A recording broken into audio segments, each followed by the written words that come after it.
Hey, how you guys doing? This is Bobby from I Saddle Hunt. I know it's been a while, man, and I'm probably wondering what I'm doing sitting up here suspended in the tree in the nighttime. Check it out.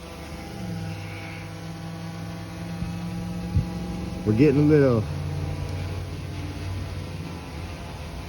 thermal heat loss video filmed. See where we lose our body heat at, man, when we're out here in the woods. Kind of keeps us what can help us keep a little bit warmer. So stick with me, man. Let's do it. Hey, before we get into the good stuff, let me give you a quick little background information on some physics. So 2 laws of thermodynamics play a key role in heat loss. The first law of thermodynamics basically states that energy cannot be created or destroyed. It can only be transformed or released. So most of the time that is released in the form of heat.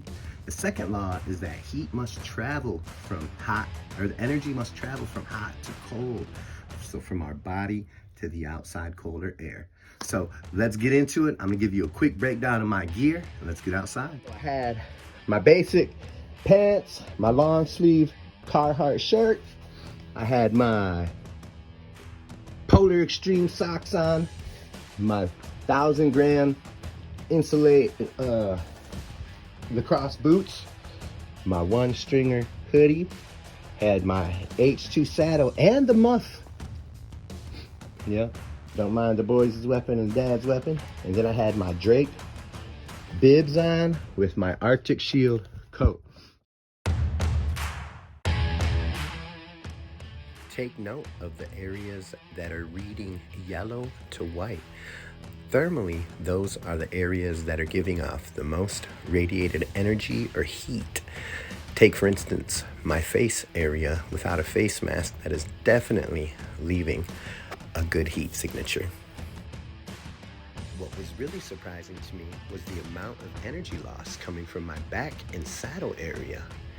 I realized that my hands and face would release a lot of energy, but the amount coming from the back and the saddle was really surprising.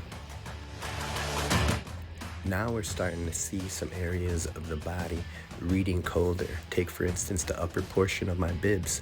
That's significantly colder than earlier. Note how much energy is coming from my back. Also, when I lift my arms for my shot, note my armpit. See the amount of energy coming from there. It makes me wonder how much scent we actually release from our armpits and butt area, like swamp ass, for instance.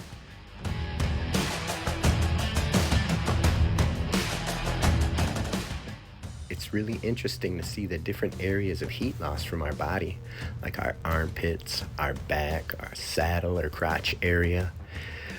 Traditionally, we always thought of our face and hands as the places we lose most heat, but this video has shown me that I'll have some other experiments to do, like different base layers and maybe even a heated vest in the future.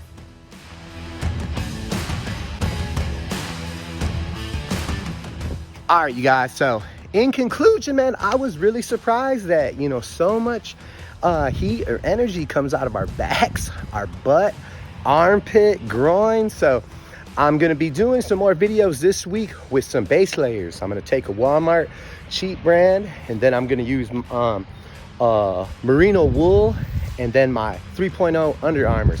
And I'm just gonna come out here in my long johns and do a thermal study on that and see which ones retain heat better. So stick with me, man. Hit that subscribe button if this is something that you guys would like to explore more. I'm gonna be going in depth on all this heat loss with our camo and whatnot. Also, I got some shed horns out here getting some solar loading from the sun.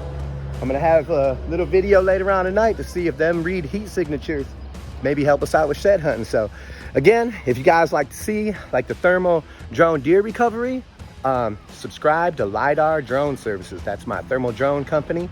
And as always, man, thank you guys. Be safe out there. See you on the next one.